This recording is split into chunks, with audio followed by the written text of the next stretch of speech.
బంగ్లాదేశ్ అది ఒక ఉడవని ముచ్చటైపోతుంది, రోజు రోజుకు దిగజారిపోతున్నట్టుగా కనబడుతుంది. మనం ఏ వారం మాట్లాడుకున్నా బంగ్లాదేశ్ కు సంబంధించి షేక్ హసీనాను బయటికి పంపించిన రోజు నుంచి ఈ రోజు దాకా మరింతగా దిగజారిపోయి అసలు బంగ్లాదేశ్ అనేటువంటిది ఒక దేశమా, వాళ్ళు మనుషులేనా అనే విధంగా చర్చ జరుగుతున్నది. అసలు ఆ బంగ్లాదేశ్ కి సంబంధించి ఆగుతుందా, పాకిస్తాన్ కంటే హీనంగా తయారైపోతుందా? ఇప్పుడు బంగ్లాదేశ్లో ప్రస్తుత తాజా పరిస్థితి, అక్కడ దేశం కూడా రెండు భాగాలుగా, అంటే మనుషులు కూడా రెండు వర్గాలుగా విడిపోయినట్లు మనకు కనిపిస్తుంది.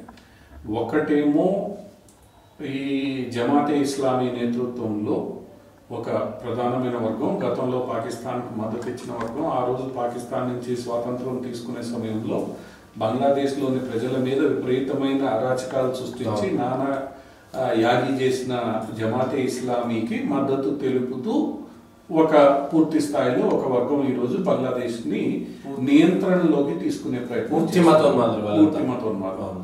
ఈ నియంత్రణ తమ చేతుల్లోకి తీసుకోవాలని ప్రయత్నిస్తున్న ఈ అతివాదులు ఎవరైతే ఉన్నారో, ఇస్లామిక్ అతివాదులు ఎవరైతే ఉన్నారో, వీళ్ళని నియంత్రించడంలో ఒకానొక సందర్భంలో ప్రపంచ శాంతి అంటే నోబుల్ శాంతి బహుమతి తీసుకున్న మహమ్మద్ యూనస్ పూర్తిగా వైఫల్యం చెందారనేది ఈరోజు స్పష్టం. బంగ్లాదేశ్ వైఫల్యం చెందాడనేది ఈరోజు స్పష్టం. ఈరోజు బంగ్లాదేశ్లో రాజకీయ ప్రక్రియ పునఃప్రారంభించాలన్న చర్చలు జరుగుతున్న వేళ ఈ బిఎన్పి, అవామీ లీగ్, ఇవి రెండు ప్రధాన రాజకీయ పక్షాలు ఏవైతే ఉన్నాయో, ఈ అవామీ లీగ్ ని తప్పించి బిఎన్పిని మాత్రమే పోటీలో ఉంచేలా చూడాలనే ప్రయత్నం కూడా అక్కడ ఉన్న స్థానికంగా ఉన్న రాజకీయవేత్తలు, ప్రజాస్వామ్యవాదులు అంగీకరించలేదు. ఇది చేస్తే తప్పు అవుతుంది. ఒకవేళ అవామీ లీగ్ మీద ప్రజల్లో నిజంగా ఇది ఉంటే, వ్యతిరేకత ఉంటే బిఎన్పి గెలుస్తుంది. అందువల్ల అవామీ లీగ్ ని ఇక్కడి నుంచి బహిష్కరించాలని అనుకోకూడదు అనేది అక్కడ జరుగుతున్న వాదన.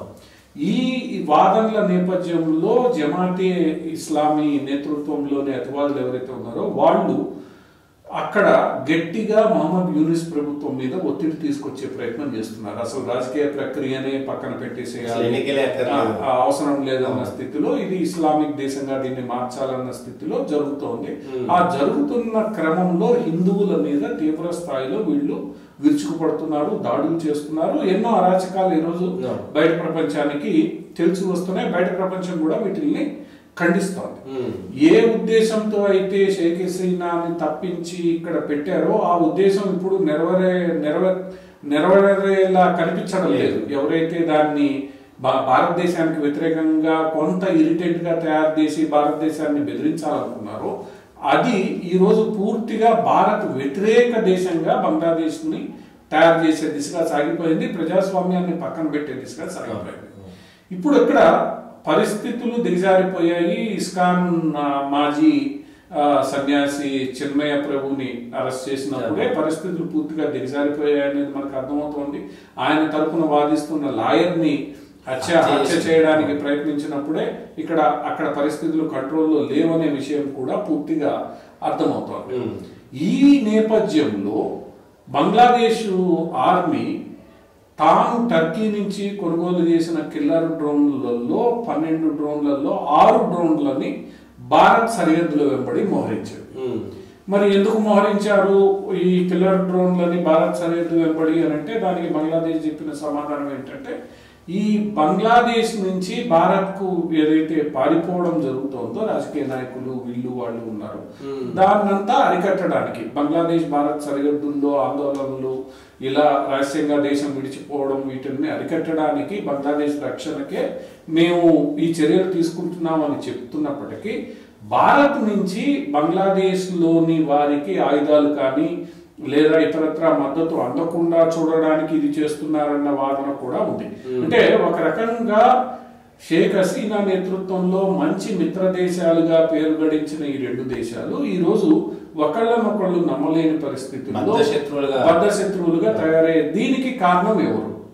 దీనికి కారణం అక్కడ ఏదైతే గవర్నమెంట్ ట్రాన్సిషన్ జరిగిందో ఆ ట్రాన్సిషన్ జరిగినప్పుడు కావాలని భారత్ వ్యతిరేక వాదాన్ని తీసుకొచ్చి రెచ్చగొట్టిన వాళ్లే దీనికి కారణం.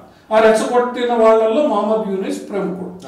భారత్ని ఇరుకుని పెట్టాలన్నది వీళ్ళ ప్రయత్నం. అయితే ఇది ఇరుకుని పెట్టడం ఒక ఎత్తు అయితే ఈరోజు బంగ్లాదేశ్ మరో పాకిస్తాన్గా మారుతోంది. అక్కడ మైనారిటీలు అనే వాళ్ళు ఎవరు కూడా లేకుండా చేయాలని చూస్తోంది అనేది ఇంకొక అక్కడ పరిస్థితి మనకు అర్థమవుతోంది. అయితే ఇంత జరుగుతున్నా కూడా అక్కడ 2-3 ప్రయత్నాలు జరుగుతున్నాయి. ఒకటి, ప్రజాస్వామ్య పునరుద్ధరణలో అన్ని పార్టీలకి భాగస్వామ్యం ఉండాలనే ప్రయత్నం ఒకటి, అది ఇంతవరకు పూర్తిగా తేరలేదు.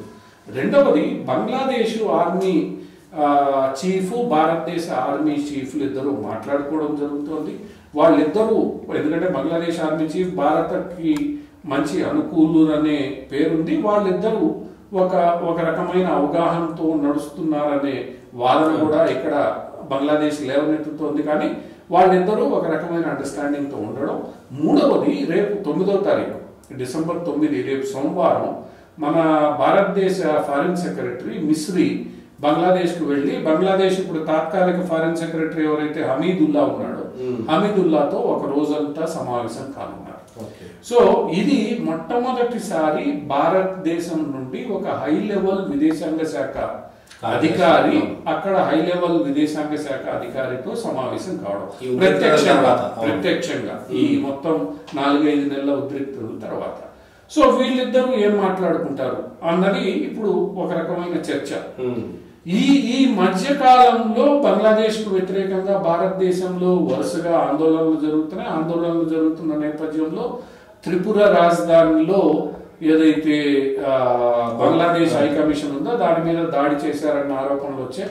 సరే, భారత రాయబారి పవన్ వర్మని పిలిపించి వాళ్ళు తమ ప్రొటెస్ట్ ని తెలియజేశారు. అదే సందర్భంలో కలకత్తాలో ఉన్న బంగ్లాదేశ్ హై కమిషన్ ముందు జరిగిన ప్రదర్శనల నేపథ్యంలో బంగ్లాదేశ్ హై కమిషన్ ఎవరైతే అసిస్టెంట్ హై కమిషనర్ ఉన్నాడో అతన్ని బంగ్లాదేశ్ వెనక్కి పిలిపించుకుంది. సో ఈ వెనక్కి పిలిపించుకుంది, దానికి వాళ్ళు చెప్తున్న కారణం ఏంటంటే రేపు జరగబోయే 9వ తారీఖు చర్చల్లో ఈయన కూడా పాల్గొంటాడు కాబట్టి వెనక్కి వచ్చాడు, ఉన్న తాజా పరిస్థితిని మేము తెలుసుకునే ప్రయత్నం చేస్తున్నామని. సో ఒక రకంగా చూస్తే ఈ 5-6 నెలల్లో 2 దేశాల మధ్య తీవ్రమైన డిస్ట్రస్ట్, ఏదైతే అపనమ్మకం ఏర్పడింది, అపనమ్మకం ఎలా తొలగించాలి అన్నది ఇప్పుడు చాలా క్లిష్టమైన సమస్యగా తయారైపోయింది. ఒకవైపు హిందువులలో బంగ్లాదేశ్ మీద పూర్తిగా నమ్మకం పోయింది, ద్వేషం వచ్చేసింది. హిందువులు, భారతీయులు అంటే బంగ్లాదేశ్ లో ఒక వర్గం పూర్తిగా ప్రజల్ని రెచ్చగొట్టేసింది, రోడ్డు మీదకి తీసుకుని వచ్చేసింది. అటువంటి పరిస్థితుల్లో ఈరోజు ఈ 2 దేశాల మధ్య సంబంధాలు తిరిగి సాధారణ స్థాయికి వస్తాయా అనేది ప్రధానమైన అంశం. ఎందుకంటే బంగ్లాదేశ్ ప్రజలు 1971-77 సమయంలో వాళ్ళ స్వాతంత్ర పోరాటానికి భారత్ ఇచ్చిన మద్దతుని మర్చిపోయే ప్రయత్నం ఈరోజు చేస్తున్నారు అక్కడ, లేదా బలవంతంగా మర్చిపోయే రకంగా ఫోటోలు తొలగించడం, విగ్రహాలని తొలగించడం, భారత్ స్మృతి చిహ్నాలని ధ్వంసం చేయడం, ఈ దేవాలయాల మీద దాడి చేయడం, ఇది జరుగుతుంది, ఇది బలవంతంగా జరుగుతుంది. మరి దీని మొత్తానికి అక్కడ ప్రజలు మద్దతు ఇస్తున్నారా లేదా, ఆ మద్దతు ఇచ్చే ప్రజల శాతం ఎంత, ఇవన్నీ గందరగోళంగా ఉన్నాయి. సో ఈ గందరగోళంగా ఉన్న పరిస్థితుల్లో రేపు 9వ తారీఖు భారత విదేశాంగ శాఖ కార్యదర్శి అక్కడికి నేరుగా ఢాకా వెళ్ళబోతున్నారు. ఢాకాలో ప్రత్యక్షంగా ఆయన చర్చల్లో పాల్గొంటారు. విషయాలు ఒకళ్ళనొకళ్ళు పరస్పరం ఈ విషయాలన్నీ చర్చించుకునే అవకాశం ఉంది.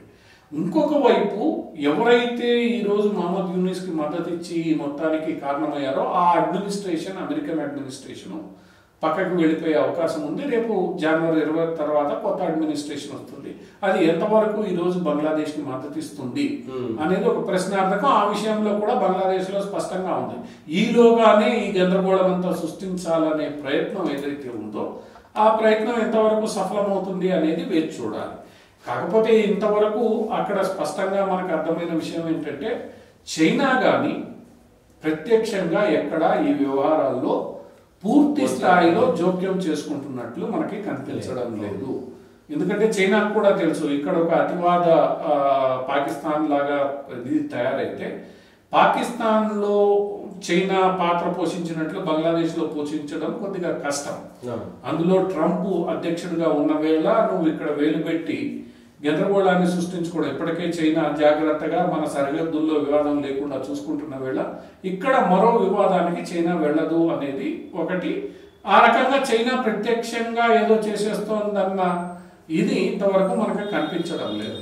పాకిస్తాన్ మద్దతుదారులు కొంతమంది అక్కడ చేస్తున్నారు. పాకిస్తాన్ సహాయం బంగ్లాదేశ్ ప్రభుత్వం కోరింది. కానీ పాకిస్తాన్ ఇప్పుడున్న పరిస్థితుల్లో పాకిస్తాన్ సైన్యం కానీ ఐఎస్ఐ కానీ ఎంతవరకు బంగ్లాదేశ్లో మద్దతు ఇవ్వగలుగుతుంది అనేది ఒక పెద్ద ప్రశ్న. ఎందుకంటే ప్రపంచంలోనే ఈ ఇస్లామిక్ దేశాలలో వస్తున్న మార్పులు, రాజకీయాల్లో వస్తున్న మార్పులు ఈరోజు పాకిస్తాన్ని, ఎందుకంటే పాకిస్తాన్ బ్యాంక్రప్ట్ స్టేటస్లో ఉంది.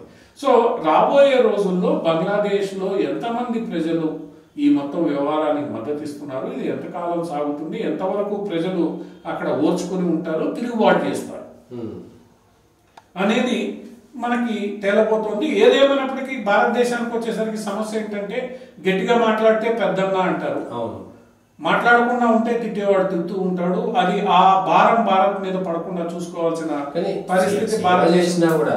71లో భారతదేశమే వేల సంఖ్యలో ఆర్మీ జవాన్లను కోల్పోయింది. పాకిస్తాన్కి సంబంధించినటువంటి వాళ్ళు లక్షల మందిని రేప్ చేశారు, లక్షల మందిని చంపేశారు. అట్లాంటి బంగ్లాదేశ్ని విముక్తి కల్పించి వాళ్ళకి స్వాతంత్రం ఇస్తే వాళ్ళు ఉపకారికి అపకారం చేయమనేటువంటిది పాల్పోసినట్టే. కాబట్టి ఇంకా వాళ్ళని మనం గట్టిగా నమ్మాల్సినటువంటి అవసరం లేదనేటువంటి ఒక చర్చ. ఇప్పుడు ముస్లింలు ఎలా ప్రవర్తిస్తారు అనేది మనం చూసాం. అవును. కానీ అదే ముస్లిం సమాజంలో ఈరోజు గల్ఫ్లో వస్తున్న మార్పుని చూస్తున్నాం. సో బంగ్లాదేశ్లో కొంతమంది ఈరోజు ఏదైతే అతివాదులుగా ఇదంతా చేస్తున్నారో వాళ్ళకి ఎంతమంది ప్రజల మద్దతు ఉంది అనేది ఇక్కడ మనం వాస్తవంగా ఆలోచించాలి. బంగ్లాదేశ్లో చేస్తున్నది ప్రతి ఒక్కళ్ళు ఖండించాల్సిందే, ఖండిస్తూనే ఉన్నారు. ఎందుకంటే అటువంటి అతివాదం అక్కడ వేళ్ళూనకుండా చూసుకోవాల్సిన బాధ్యత బంగ్లాదేశ్. ఈరోజు బంగ్లాదేశ్ ఎంతవరకు దాంట్లో సఫలమైంది అని అంటే కాలేదనే చెప్పవచ్చు. కానీ భవిష్యత్తులో మార్పు చెందే పరిణామాల నేపథ్యంలో ఈరోజు ఆల్రెడీ భారతదేశంలో చాలా చోట్ల బంగ్లాదేశీ ముస్లింలకు వ్యతిరేకంగా ఆందోళనలు పెరిగిపోతున్నాయి. సో ఈ రోజు నువ్వు అక్కడ హిందువుల మీద ఆందోళన చేస్తే లక్షలాది సంఖ్యలో భారతదేశంలో ఎవరైతే బంగ్లాదేశీయులు లీగల్ గా ఉన్నారో ఇల్లీగల్ గా ఉన్నారో వాళ్ళందరికీ వ్యతిరేకంగా ఈ రోజు ఆందోళనలు పెరుగుతున్నాయి. ఆల్రెడీ ఆంధ్రప్రదేశ్ లాంటి రాష్ట్రాల్లో దీని మీద తీవ్ర స్థాయిలో ప్రచారం జరుగుతోంది. అటువంటి పరిస్థితుల్లో ఈ టిట్ ఫర్ టాట్ ఏదైతే ఉంటుందో ఇది ఎంతవరకు ఈ మొత్తం వ్యవహారాన్ని ప్రభావితం చేస్తుంది అనేది చూడాలి. ప్రభుత్వాల స్థాయిలో ఎలా పనిచేస్తారు, ప్రభుత్వాలు కాకుండా ఈ ప్రజల స్థాయిలో ఎంతవరకు ఈ సంబంధాలన్నీ ప్రభావితం అవుతాయి అనేది చూడాల్సింది. కానీ ఇక్కడ ఇప్పుడు పరిస్థితుల్లో మార్పు తీసుకురావాల్సింది బంగ్లాదేశ్. పరిస్థితి సృష్టించింది బంగ్లాదేశ్ నాయకత్వమే, ఆ పరిస్థితిని మార్చాల్సింది కూడా బంగ్లాదేశ్ నాయకత్వమే. కానీ అంత సులభమైతే ప్రస్తుతం కాదు.